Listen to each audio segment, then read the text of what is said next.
오늘 설교 제목은 회복보다 회개가 먼저입니다. 입니다. 제목이 뭐라고요? 회복보다 회개가 먼저입니다. 지금 우리는 회복을 간절히 바라고 있습니다. 그런데 하나님께서는 반드시 회복을 시켜주실 것이지만 그 전에 뭘 우리에게 요구하세요? 회개를 요구하십니다. 독일이 통일이 되었잖아요. 그런데 그 독일의 통일이 어디서부터 시작되었는가라고 하는 질문을 던지면 크리스찬들이나 어떤 그 교회 지도자들 뿐만이 아니라 일반 그 역사가들도 뭐라고 이야기를 하냐면 성 니콜라스 교회에서 시작됐다. 이렇게 이야기를 합니다. 1980년도에 그 젊은 목사님 크리스티안 피러라고 하는 목사님이 독일 그 동독의 라이프치히라고 하는 도시에 그 성 니콜라이라고 하는 교회에 부임을 받아 갔습니다. 기껏해야 뭐 한 30명에서 50명 정도 모이는 작은 교회였다고 그래요. 원래 그 교회는 그 바흐가 이 반주를 하고 연주했을 정도로 역사가 깊은 교회인데 그 독일의 동독의 그 공산 치하 아래서 이 기도와 예배가 다 거의 사라져 버려서 겨우 명목만 유지하던 교회에 이 목사님이 자원해서 간 것이었습니다. 그래서 1980년부터 이 목사님이 뭘 시작했냐면 월요 기도회를 시작했어요. 처음에는 몇 명 모이지 않았습니다. 그런데 꾸준히 모이는데 1989년이 되니까 갑자기 티핑 포인트라고 하죠. 갑자기 확 이 숫자가 늘어나기를 시작하는 거예요. 성령님이 함께 해주신 것이겠죠. 그래서 1989년 10월에는 월요 기도회에 2,000명이 참석을 했고요. 그리고 그 바깥에는 10,000명의 사람들이 기다리고 있다가 평화 시위를 하기 시작했답니다.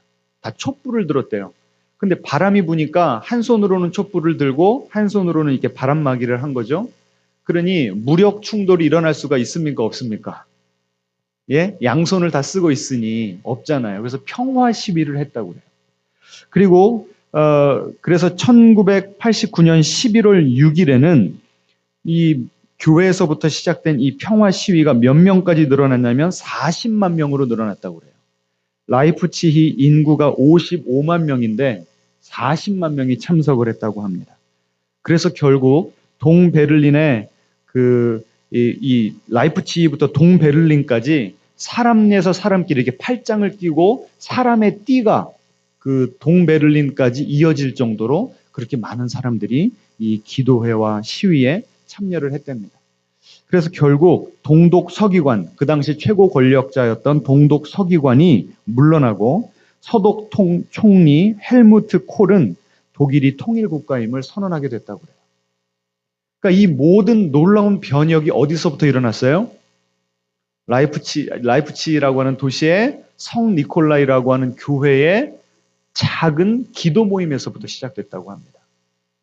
자, 그래서 이 이문식 목사님이 이 크리스티안 이 피러라고 하는 목사님을 직접 독일로 찾아가서 인터뷰를 했답니다. 아니, 도대체 얼마나 통일에 대해서 간절히 기도를 하셨길래 하나님께서 그런 기도에 응답을 해주신 것입니까? 라고 물어봤더니 그 목사님이 이렇게 대답을 했대요. 우리는 하나님 우리에게 통일을 주십시오 라고 기도해 본 적이 한 번도 없습니다. 너무나 충격을 받았다는 거예요. 이 잘못 이해했나 싶어서 통역자에게 다시 한번 똑같은 질문을 하게 했답니다. 답이 똑같이 돌아오더래요. 그 목사님이 이렇게 대답을 했답니다.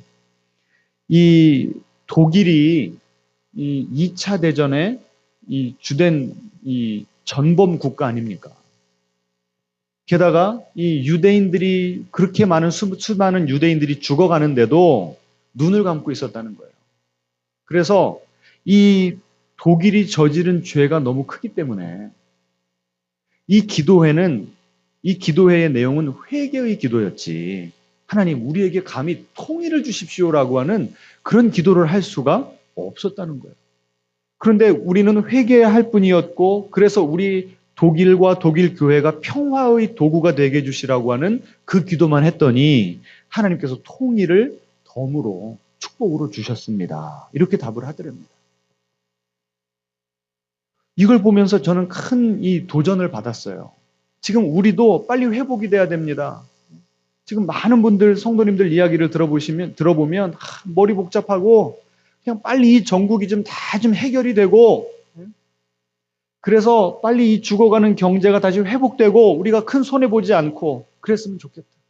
이 처리가 늦어지면 늦어질수록 사회적인 비용을 치러야 될 것이 너무나 많아지니까 커지니까 빨리 좀 해결됐으면 좋겠다.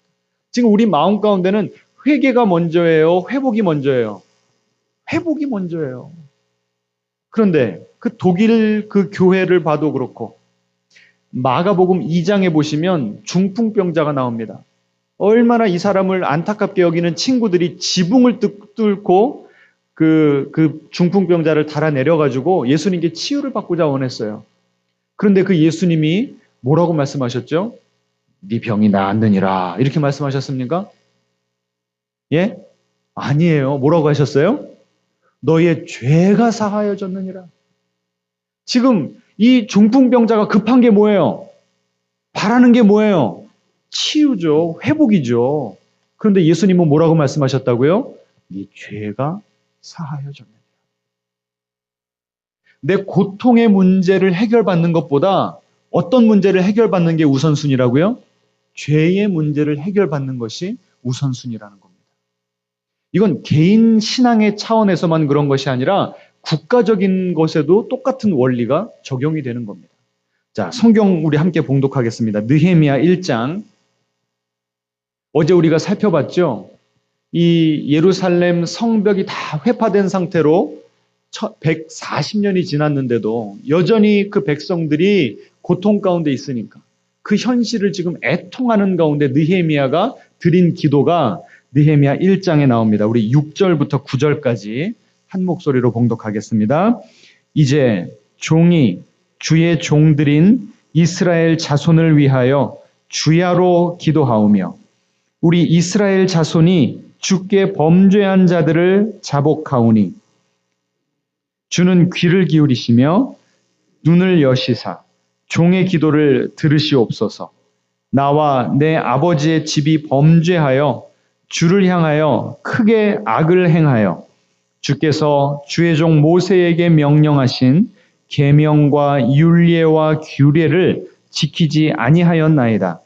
옛적에 주께서 주의 종 모세에게 명령하여 이르시되 만일 너희가 범죄하면 내가 너희를 여러 나라 가운데에 흩을 것이요 만일 내게로 돌아와 내 계명을 지켜 행하면 너희 쫓긴 자가 하늘 끝에 있을지라도 내가 거기서부터 그들을 모아 내 이름을 두려고 택한 곳에 돌아오게 하리라 하신 말씀을 이제 청하건대 기억하옵소서. 아멘. 지금 느헤미야도 그 동족의 아픔에 대해서 지금 깊이 공감하고 애통하고 있습니다. 그러면 우리 같으면 뭐라고 기도하겠어요? 만약에 우리 성도님들이 그런 아픔 가운데 있다, 그럼 저는 이렇게 기도할 것 같아요. 하나님, 저 성도 불쌍히 여겨주셔서 저 고통에서 빨리 구해내 주십시오. 저 고통을 좀 거두어가 주십시오. 저 같으면 그렇게 기도합니다. 그런데 하나님의 마음에 접속되어 있었던 이 느헤미야는 어떻게 기도했다고요? 하나님, 저 사람들이 빨리 돌아가서 성전, 이 성벽이 다 다시 지어지고 정말 살만한 세상 가운데 행복하고 즐겁고 고통 없이 살게 해주십시오. 이렇게 먼저 기도하고 있습니까? 아니에요. 무슨 기도를 먼저 하고 있어요? 회개 기도를 먼저 하고 있어요. 그럼 이것이 순서입니다. 아까 설교 제목 뭐라고 그랬어요? 회복보다 회개가 먼저입니다.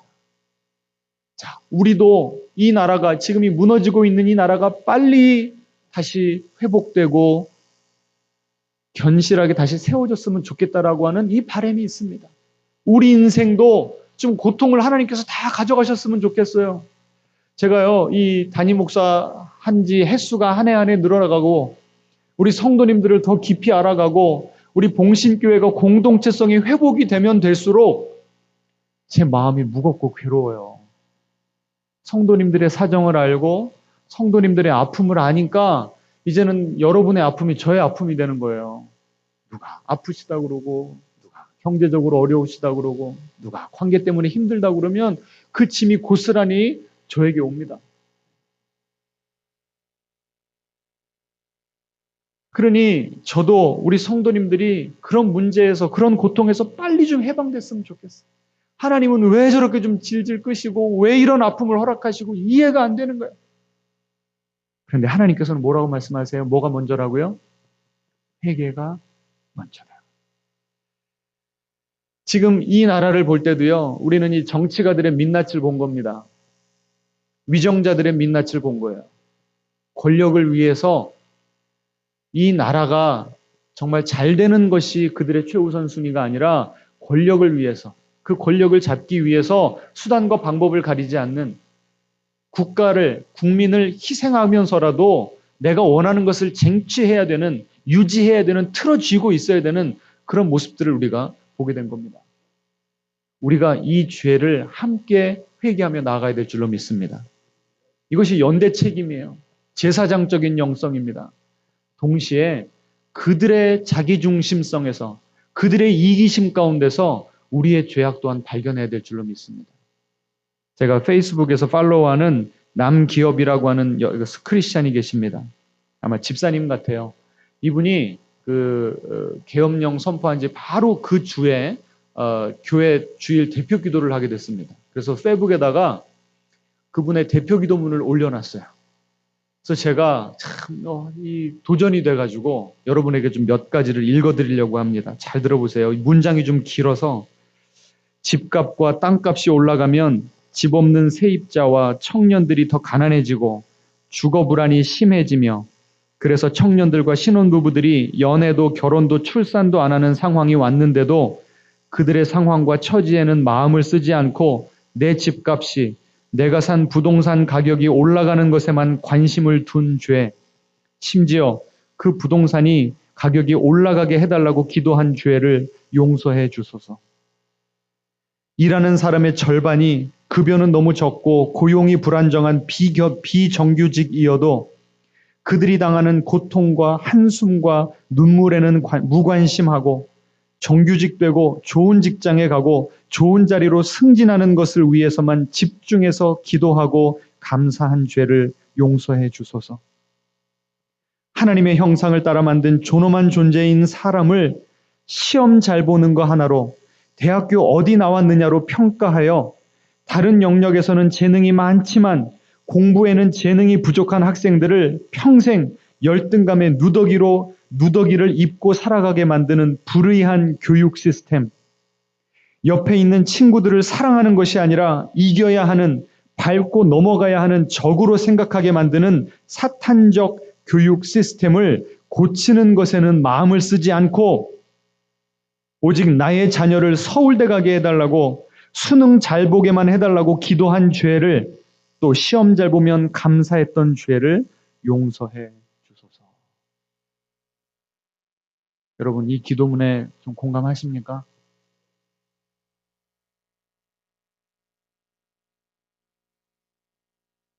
지금 우리가 보면서 그렇게 분노하는 사람들의 그 모습이 우리 마음 가운데 다 지금 따리를 틀고 있는 거예요. 지금 이 나라가 빨리 회복되기 전에 우리가 뭘 해야 된다고요? 회개를 해야 됩니다. 제사장적인 영성으로 그들의 죄도 우리가 같이 가지고 하나님의 지성소로 나아가야 되겠지만 오늘은 내 마음에 있는 죄악을 좀 바라보기를 원합니다. 나에게는 이런 자아중심성이 없습니까? 나에게는 이런 이기적인 마음 없습니까? 다른 사람이 어떻게 되건 상관없이 나만 좀 살고 싶다고, 나만 잘 살고 싶다고 하는 그런 욕망이 우리에게는 없습니까?